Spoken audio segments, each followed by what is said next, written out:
and Fort Worth has issued a severe thunderstorm warning for Ellis County in north central Texas until 10:45 p.m. Central Daylight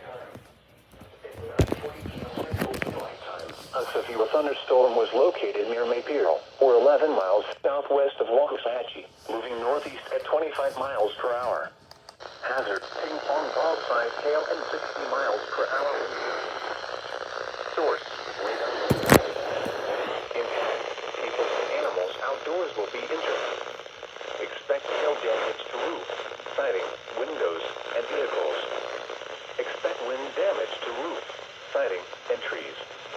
Locations impacted include Waxahachie, Ellis, Midlothian, Red Oak, Ferris, Palmer, Italy, Maypero, Bardwell, Alma, Garrett, Milford, and Pecan Hill.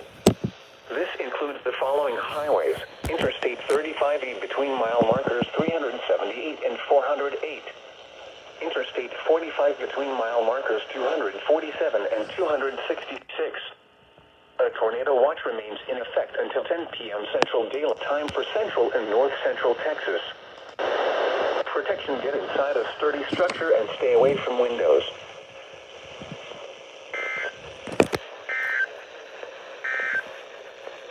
The National Weather Service informs